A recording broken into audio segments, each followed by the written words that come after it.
Welcome to the IELTS Success Summit YouTube channel, where you can find everything you need to know about the IELTS exam. And today we're going to look at the reading section, and the specific type of question we're going to look at is called summary completion. And in summary completion, you basically have two possibilities when it comes to this type of question. First of all, you can choose the words from a box and put them into the summary, or you can choose words from the text and put them into the summary. And the strategy for both is exactly the same, and that's what I'm going to share with you in this video. So for the purposes of this video, we're going to look at the second type, which is where you choose a word from the passage and insert it into the summary completion question. Now, to get started, there are some key tips, some important things to know as we begin this type of question. First of all, it is a summary. So the words that are in the paragraph that summarize a portion of the text are going to be either synonyms or a paraphrase of what you find in the text. So it's important, first of all, to understand what a summary is, that it summarizes and puts into fewer words and paraphrases using synonyms to rewrite the key components from the passage. And in this case, it's important to understand the context of what you're looking at so that you can put in the correct words. And so another important part of the strategy, as is with all reading section questions, is to predict the type of answers that you'll need for each gap that you have to fill. So let's get started and take an in-depth look at how you can approach this question type. First of all, and most importantly, read the instructions. Make sure that you know exactly what your task is in this type of question. And it's to complete a summary.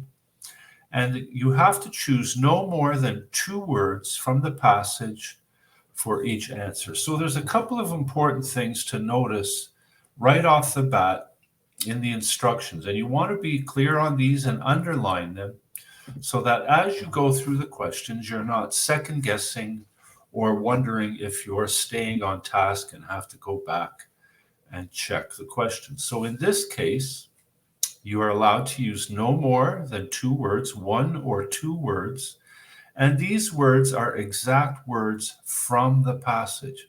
So let's be clear on that. In the other type of question, you're choosing words from a box, but in this case, you have to go to the passage and locate and choose the exact words that you need for your summary. The next step is to use your keyword strategy. This is where you identify keywords that will help you locate the important information you need and predict the type of answer that you need.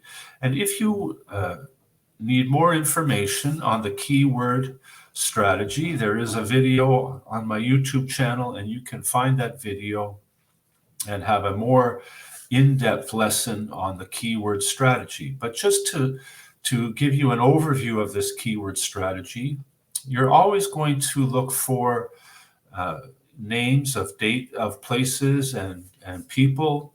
You're going to look for dates and times and numbers. You're going to look for words that help you predict what's going into a gap. Do you need an adjective? Do you need a noun or a verb?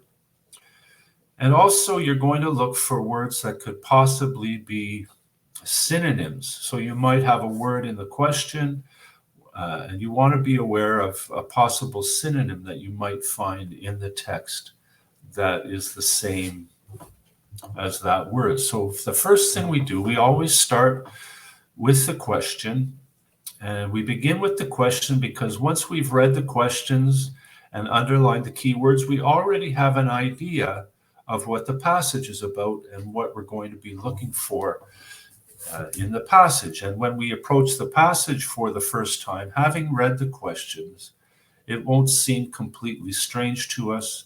We'll already have a familiarity with what we're about to skim and scan for answers. So first of all, we want to do a little predicting by underlining these key words. So we're going to look for key topics of the sentences, and we're going to look for keywords that, again, are going to be synonyms, because the focus of summary completion is on paraphrasing, and synonyms are a big part of this. So we have consumers, that's the topic of our first sentence. And in our first gap, it's going to be some kind of feeling. And then we also know that we're looking for something about do-it-yourself products that have not been tested. There may be lots of do-it-yourself products, but we want to, whenever we're marking keywords, the idea is to narrow it down. So the only type of do-it-yourself products that we're interested in for the purposes of this question are ones that have not been tested. We're looking for correct procedures. Correct is an adjective. We're not looking for different kinds of procedures. We're looking for specifically correct procedures. This is why adjectives are so important as keywords, especially in the reading section. And then we have safety issues. When we're marking keywords, we also want to be aware of words that are superlatives or comparisons. And these are extremely important types of adjectives. And in this case, we have especially important, not something that's just important, but something that's especially important. And then we can go through and we can mark these other keywords: self-evident, a certain amount of something. And then in the next paragraph, our topic is lawyers. So we're contrasting that with the topic of the first paragraph, which is consumers. So these are just all different clues that you can look for, the keywords that will help you predict the type of answers and the exact words that you are looking for. So the first thing we're going to do after we've read the question and marked the keywords is we're going to skim the passage. Now, for the purposes of this video, we're only looking at a small portion of the passage. But when you've read the questions and you go to skim the passage for the first time, you do the whole passage. Okay, you skim the entire passage all at once, and so that you only have to do it once.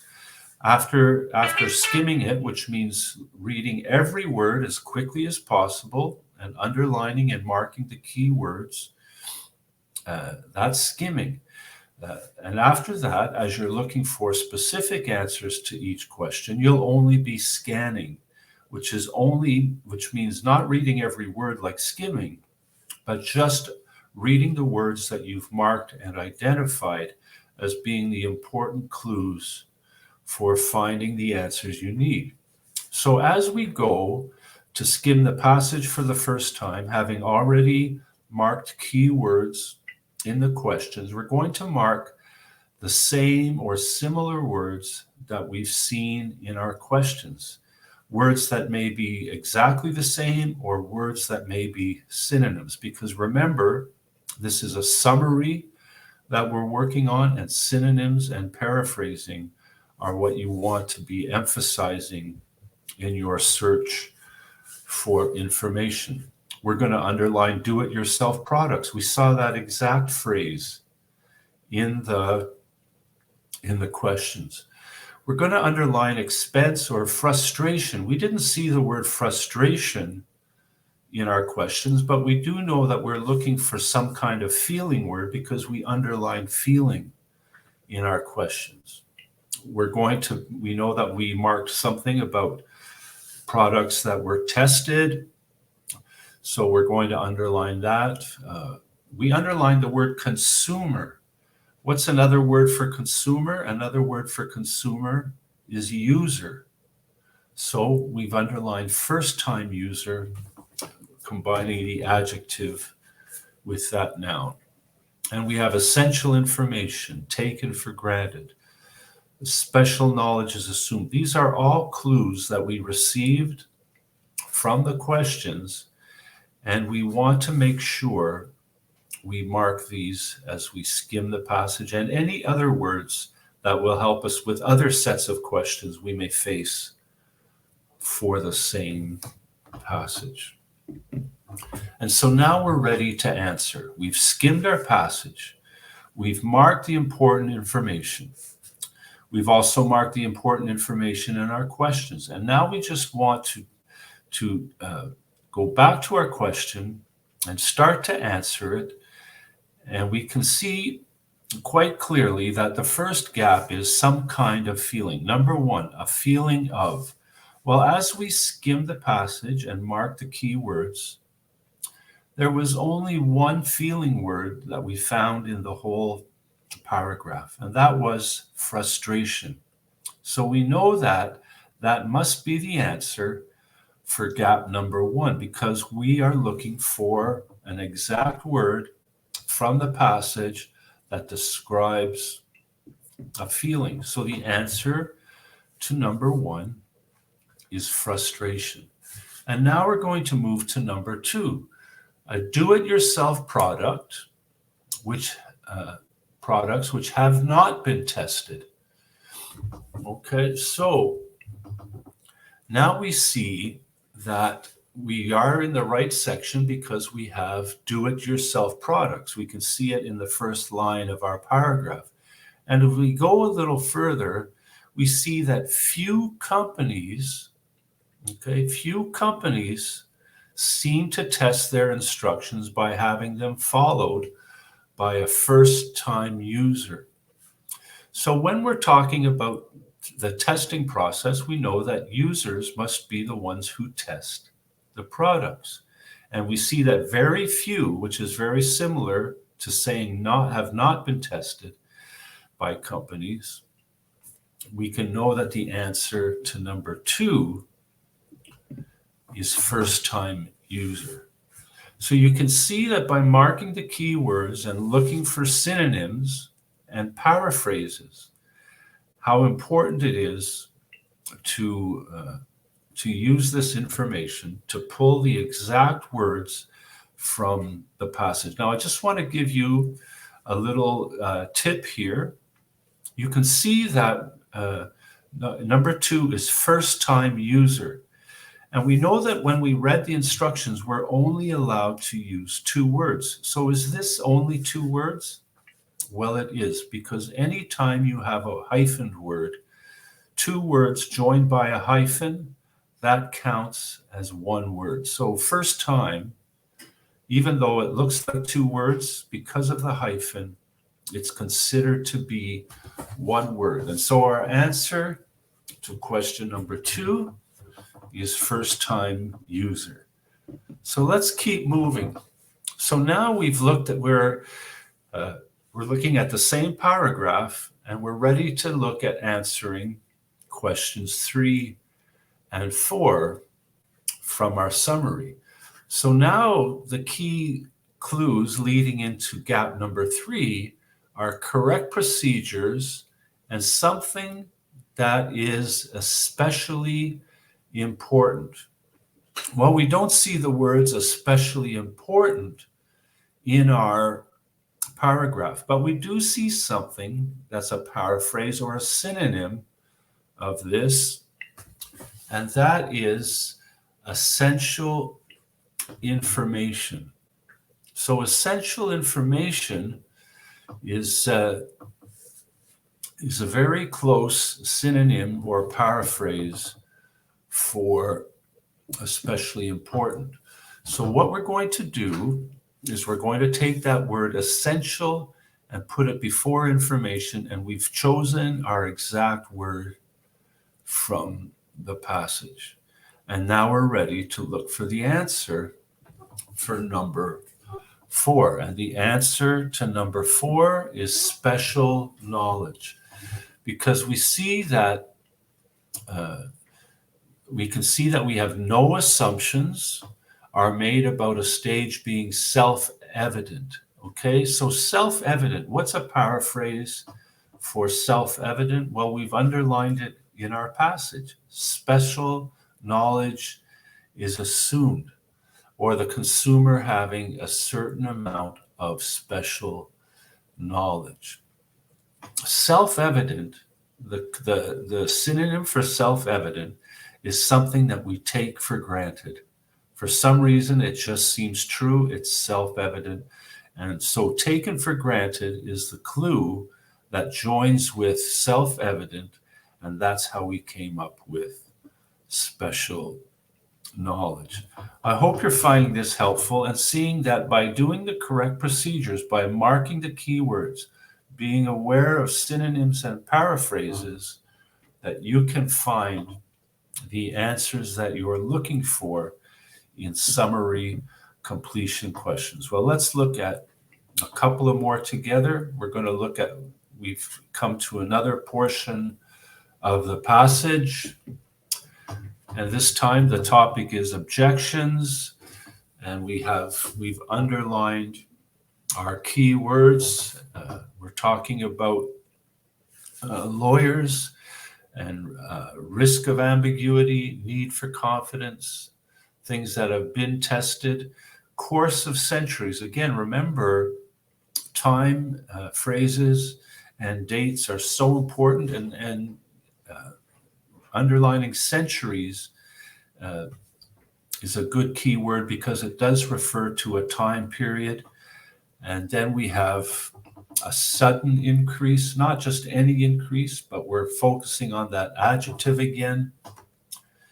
And we have some important keywords to help us with the question. So we know we're in the right place. The topic is lawyers. They feel it would result in ambiguity. We don't have risk of ambiguity, but we know we're in the right place. And we have the word lose faith. Well, when we lose faith, it's because we have a need for confidence. So we know that we're absolutely where we need to be to find the answer to number 5. And the answer is legal formulations. A need for confidence in legal formulations, that we have the opportunity to lose faith in legal formulations. So as well as being a paraphrase and using synonyms, we're also using the negative form of a positive statement. So it's just another way to be aware of how paraphrasing occurs. And that's it for summary completion. And I hope that you found this helpful. Be sure to check out my YouTube channel for every other type of question that you can face on the reading section, and for good and helpful videos about every section of the IELTS exam, so that you can feel totally prepared to find success on test day.